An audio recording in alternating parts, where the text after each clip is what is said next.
Бул өзү башынан айтып кетсек, бул менин соц тармактарга кайрылуумдун себеби түрткү бир адамдарыбыздын, жакын туугандар, досторубуздун айтуусу менен мага ушул соц тармакка чыгуу түрткү болду да.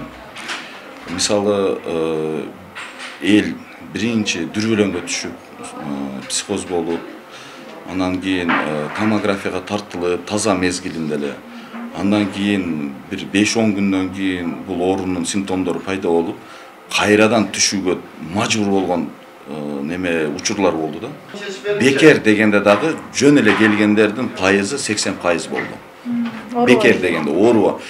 Ошол 80%дын ичинен бир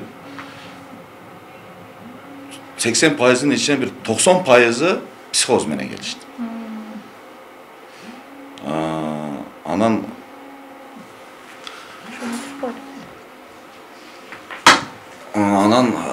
калганы бир 10%, 15%га жакыны бронхит, пневмония диагноздары менен келип түшүп атышты. Ошол жерде биз өзүбүз сортировка кылып, кимиси ооруп атат, кимиси жөн эле келди, кимиси ойноп эле келди, көчөдөн өтүп кетип атып киргендер дагы болду.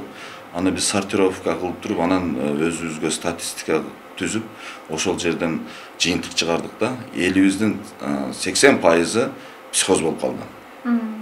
Ошого соц тармак аркылуу мен кайрылып аттым, улам кухня деп атап коюп, үйдө отуруп, ошо кухнядан сүйлөшкө туура келип атты. Успокоительный ичкиле, спирт жытагыла депчи. Бизде бездер бар да, организмибиздечи, гормон чыгара турган бездерибиз.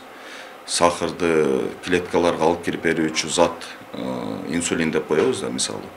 Ошого окшогон бир гормон чыгат, надпочечник, почканын үстүндөгү безден кортизол деген аттуу гормон чыгат. Ошол гормон, это гормон разрушения деп коебуз. Ошол гормон кыжалатчылыкты аябай көбөйүп кетет дагы психоздо. Ошол иммунитетти чүрүүрүп атты.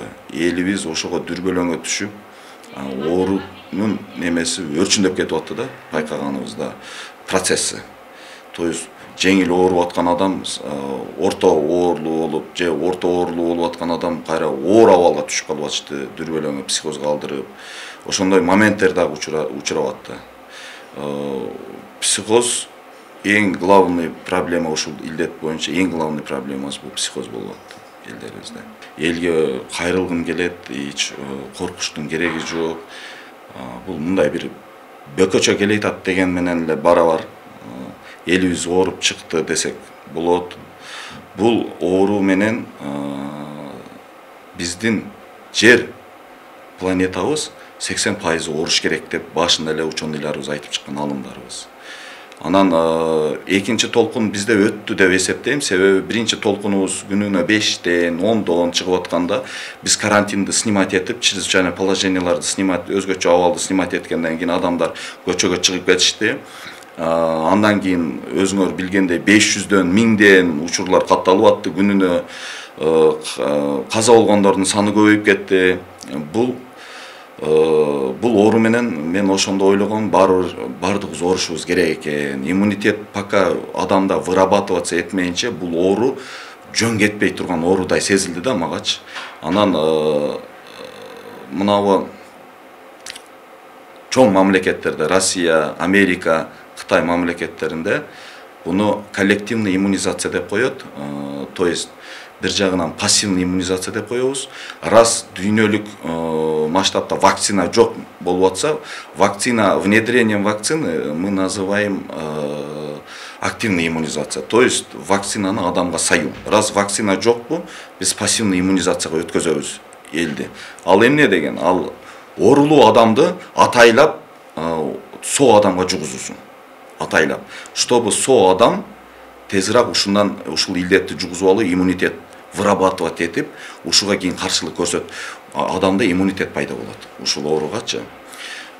Кайра ооруган учурларды мен өзүмдүн практикамда же бир средства массовой информацияда уга элекмин кайра ушундай учур катталды дегендичи. Буга просто позитив көз караш менен караш керек да. Анан кайра ооруп калат экенмин, кайра мындай болуп кетет экенбиз, экинчи толкун болот экен, 10-чу толкун болот экен. Бул мен үчүн мындай, мен ишенбейм бугачы. Масканы эми бу илдетке чейин эле биз медиктер ар дайым сасык тумоо пайда болгондон баштап эле мына айтабыз, ношение масок болуш керек, осенне-весенний период, кышта мисалы. Буга чейин эле масканы рекомендовать этебиз медиктерчи. Анан бул илдет келгенден кийин активно тага баштадык масканы. Эми өзүң жүрсөң масканы тагыштын кереги жок деп ойлойм. Үйдүн ичинде өзүң болсоң, анан көчөдө деле тагыштын кереги жок буну, себеби эркин дем алышыбыз керек, аба кирип туруш керек. Буну өзү общественный зданияларга киргенде, адамдардын көп скопление болгон жерге тагып жүрүш керек. Азыр пока бул илдет азайып атат, бирок толугу менен кете элек, ошо бул илдетти кетти деп билгенден кийин анан масканы уже снимать этсек болот, масочный режимде. Обязательно коомдук транспортта, көчөдө эмес, мына базарларда, элдин скоплениясы көп жерлерде маска тагып алып жел. Ата мындай өтүп кетип атып, басып кетип атып, маска тагыштын кереги жок. Себеби 4 айдан бери биз маска тагып, өпкөбүз дагы толук экскурсия легкий болбой калды да, толук дем ала албай калды. Өпкөнүн деле функциясы бузулат да.